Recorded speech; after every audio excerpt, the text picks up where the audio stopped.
Fidel en La Habana, refiriéndose al Foro de Sao Paulo, y esto viene como anillo al dedo a lo que tú dices, ha dicho textualmente: como dijo el bolchevique Nicolás Bujarin, dice Castro, en el fondo nadie sabe lo que es el socialismo. Lo que está planteando es una estrategia deliberada de la indefinición política. Marta Harnecker es Plantea, una de las propulsoras. Es la ideóloga es la ideóloga de esto. de esto. Y entonces, claro, la indefinición se va a mantener hasta el final. Pero una vez que están en el poder en toda América, la cosa va a cambiar. ¿No? Y se sustentan en 3 principios filosóficos, de filosofía política. O sea que esto está muy bien pensado. El primero de ellos es que la ideología no es la política. O sea, todo lo que debaten los universitarios en las universidades, eso es ideología.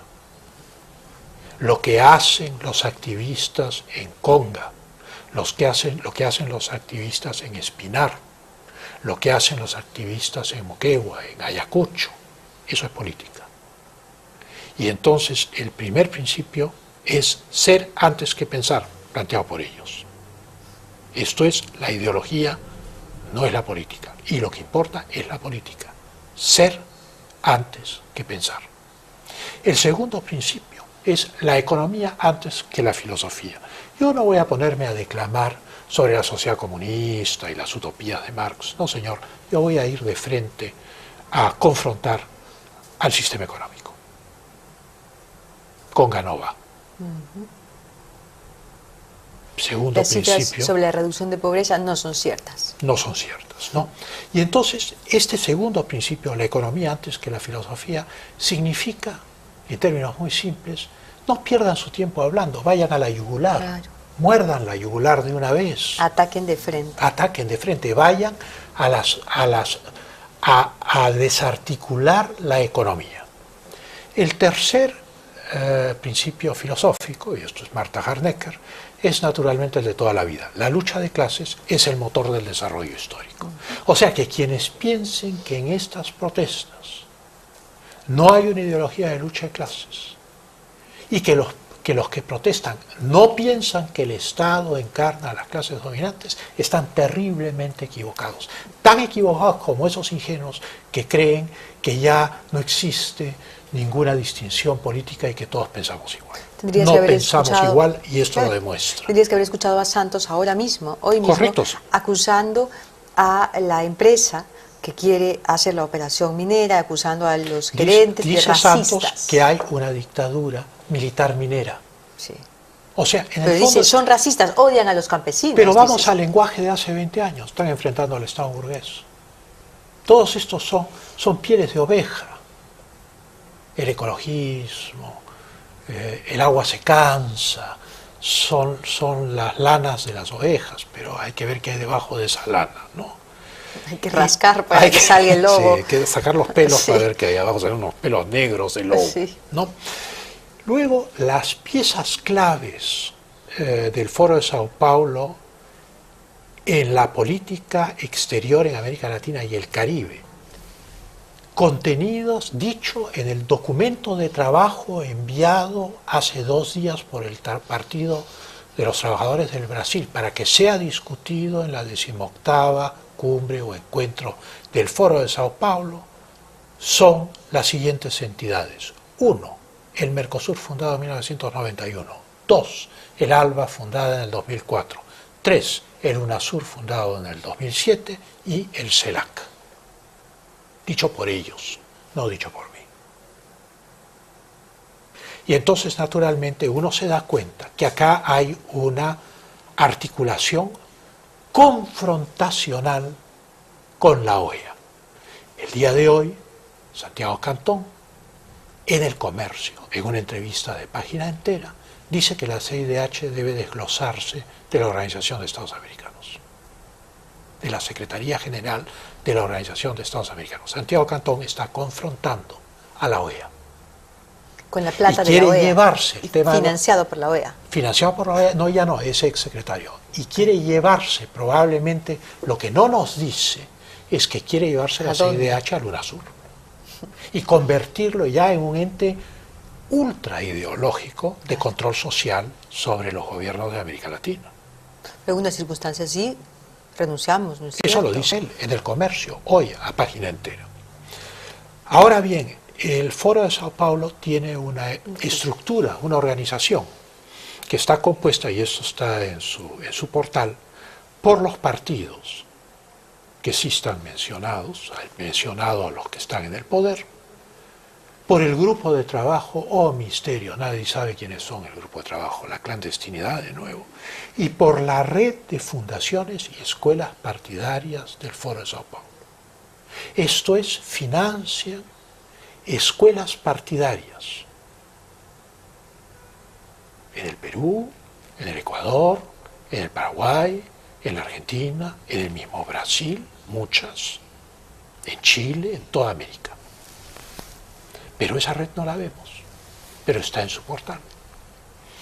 ¿Cuál es el objetivo inmediato en términos actuales de la coyuntura política de América Latina hoy?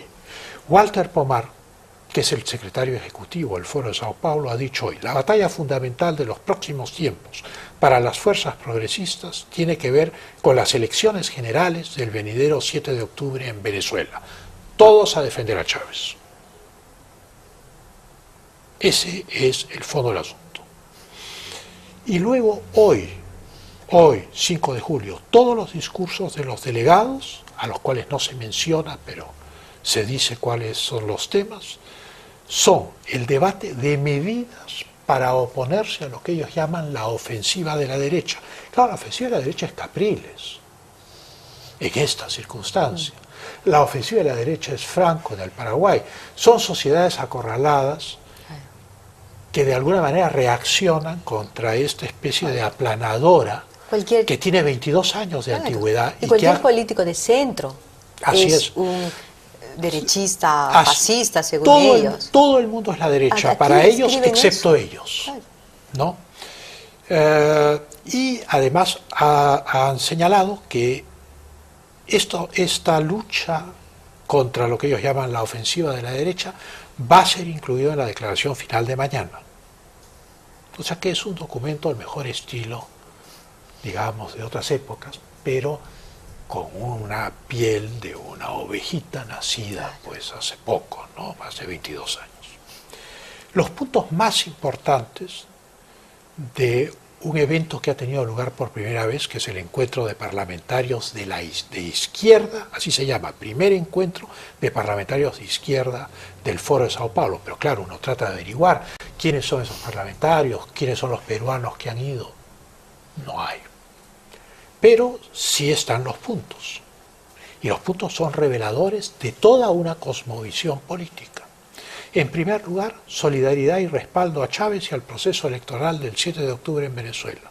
Más claro que el agua. Respaldo a Cuba. Segundo. 3. Solidaridad con el reclamo argentino a las Malvinas porque es anticolonialista. Yo me acuerdo de la fragata, no creo que necesite esto mayor comentario. Rechazo a la destitución de Lugo.